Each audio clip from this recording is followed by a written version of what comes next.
Everybody, welcome to Wiley Solution Walkthrough. This is from the textbook Accounting Tools for Business Decision Making, 8th edition. This is problem 15-2. The authors of this textbook are Paul Kimmel, Jerry Weingant, and Jill Mitchell. The question used in the presentation is copyright 2022 by John Wiley and Sons. All rights are reserved. This is for educational purposes only. The video may not be distributed or redistributed without the express permission of Wiley. The solution presentation is copyright 2022 by Bennett Tchaikovsky. All rights are reserved. The opinions contained within this presentation are those of Bennett Tchaikovsky and not the authors of the textbook or Wiley. All right, let's go ahead and get to it. So let's take a look right over here. So we're again dealing with a job order costing question, right? And the way we want to set these up is we're going to have raw materials. We're going to add that to that. We're going to convert those raw materials into product by adding in a little direct or factory payroll. And then we're going to have our factory overhead. And then over here, this is going to be our actual amounts. And then this is going to be our applied amounts. Okay. Over here, we've got several different jobs that are happening. Our first one is we have job 7640 WIP. We're going to have job 7641 work in process.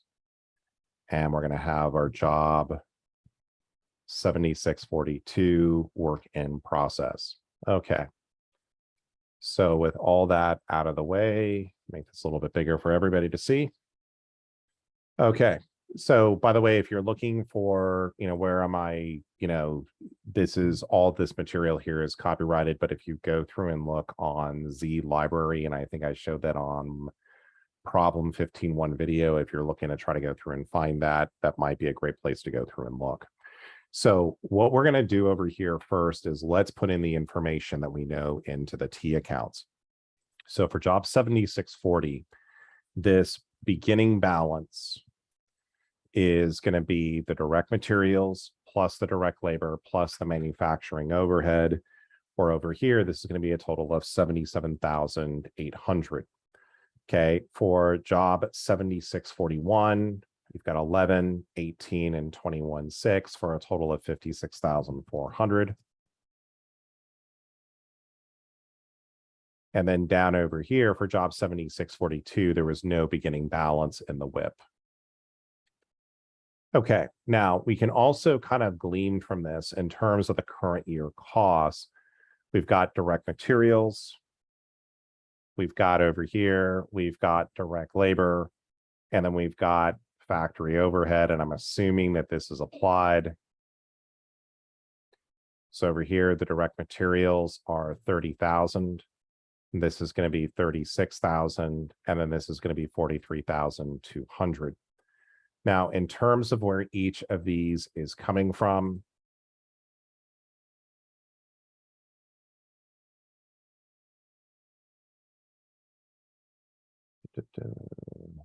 okay. So the direct materials are going to be coming out of raw materials. The direct labor is going to basically be coming out over here from factory payroll. And then lastly, the overhead is going to be coming out over here of the applied overhead, which is going to be 43,200. Let's go ahead and look over here for job 7641. The current year costs were, again, we've got direct materials, direct labor, and applied overhead. So this is going to be 43,000, 48,000, and then 57,600. So when we look at this over here, the direct material,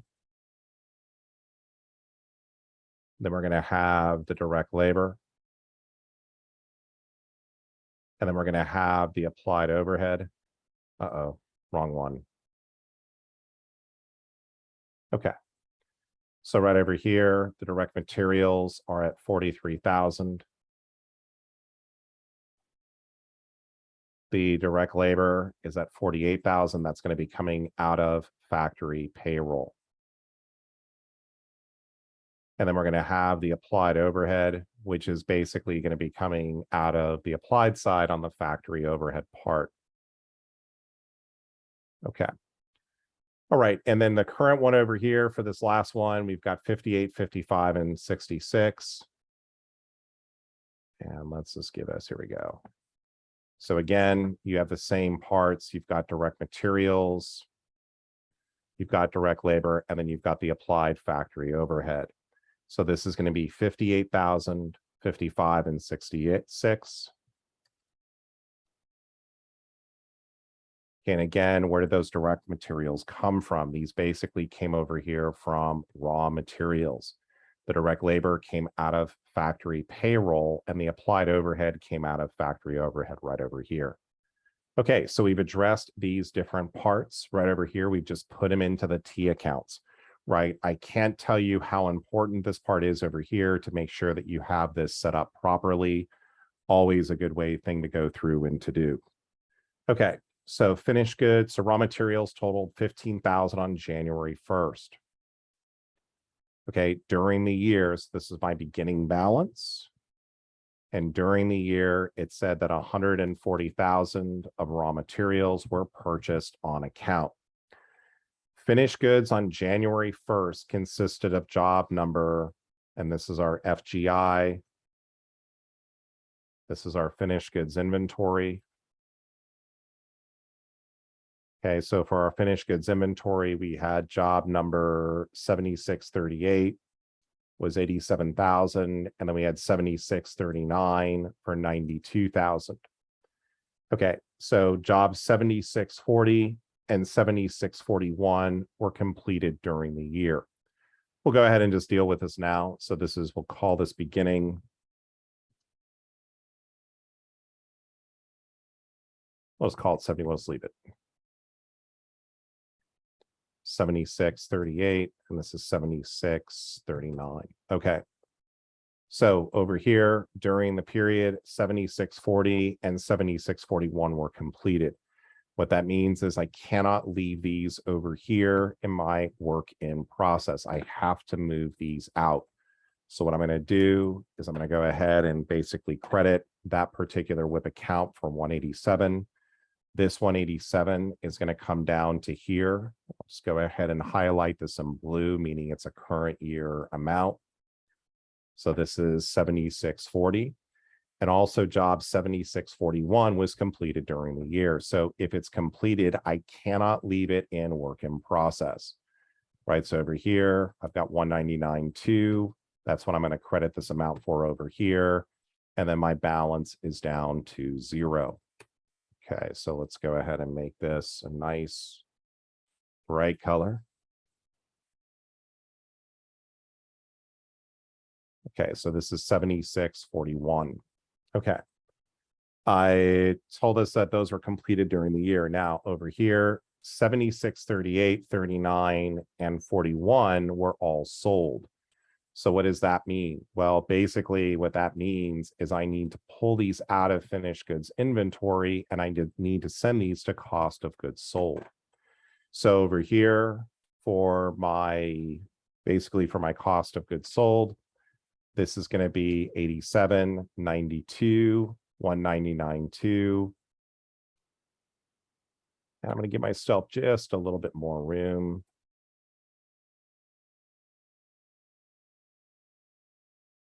Okay. And then we've got 7641. Okay. So my ending balance in finished goods is just going to be job 7640.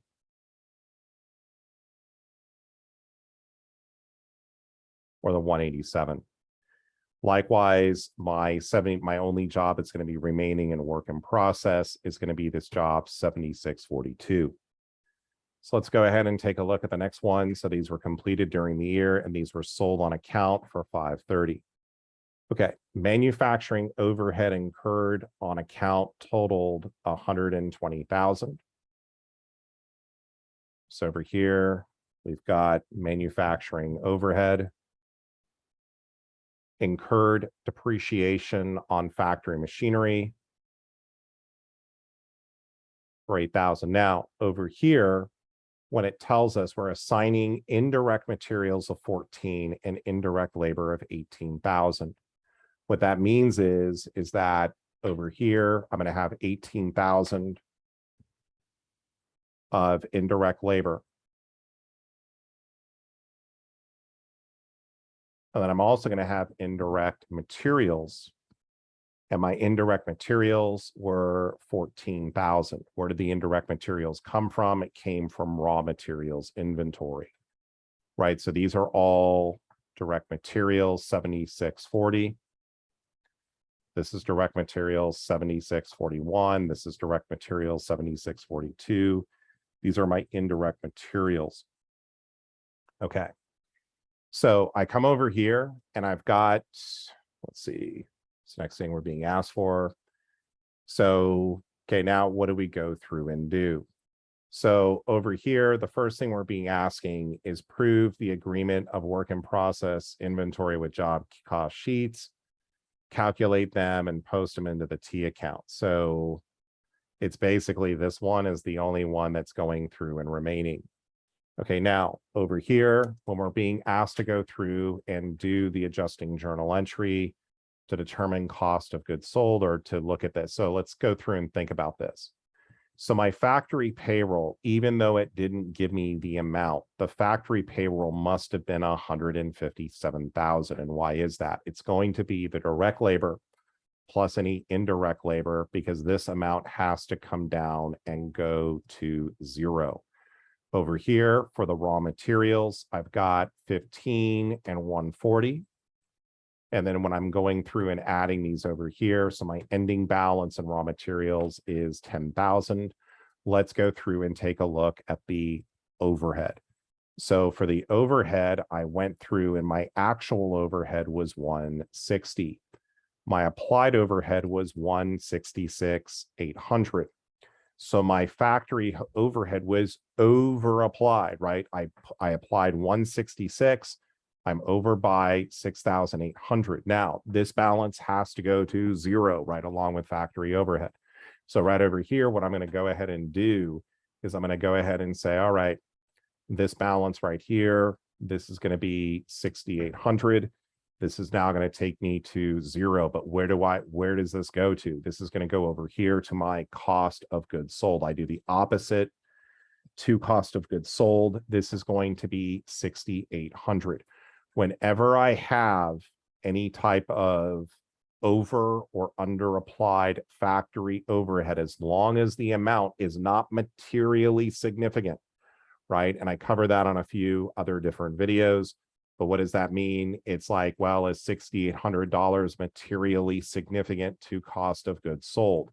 Well, if my total cost of goods sold is $378,200 and I'm making an adjustment of $6,800, this as a percentage of cost of goods sold is 1.8%. So we generally are going to say that that's not materially quantitatively significant. And so therefore we can just put the amount to cost of goods sold. And the question anyways kind of tells us that over here, when it comes to looking at this, prepare the adjusting entry for manufacturing overhead, assuming the balance is allocated directly to cost of goods sold. So what this is going to be is you're going to go ahead and debit factory overhead, and then we're going to credit cost of goods sold. And this is going to go ahead and be for the 6,800. And this is going to be my description is going to be to adjust for over applied factory overhead. Okay, so my date, this will be 1/31, I don't know, what's it, 25. This is going to be my date, account, debit, credit. Okay. So now what it's asking us to do is to prepare an income statement for the gross profit for 2025. So how would we go through and do that for this particular question?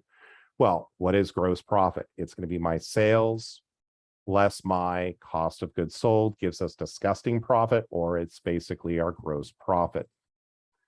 Okay, so my cost of goods sold, what's that number? It's the 87 from job 7638, 92 from 7639, and 199,200 from job 7641. I subtract this 6,800, so my cost of goods sold is going to be 371,400. Let's go through and check out what our sales were. Okay, so it tells me that my sales All of them were sold on account for a total of 530,000.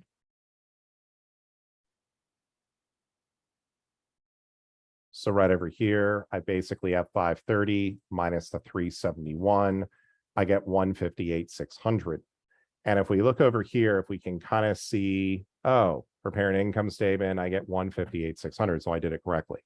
So again, this is a little bit of a better question. The only things I would really have changed on this is if it were one of my students or if it was my exam, I'd ask you to compute ending raw materials. I would probably leave out, one of these values for you to go through and find.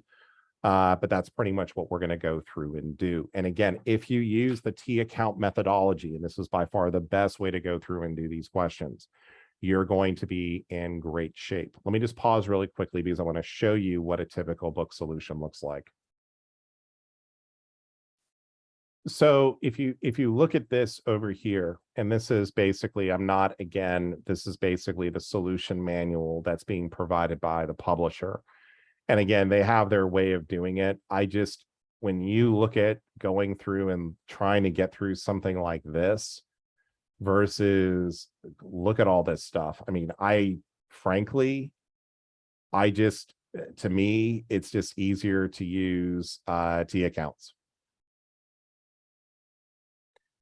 So that brings us to the end of this sequence. I want to thank Wiley for allowing me to go through and to make these videos. Please don't forget to like and subscribe. If you're looking for any of the other additional solutions, please feel free to ask for them in the comments. Look forward to seeing you on the next video and have a great day.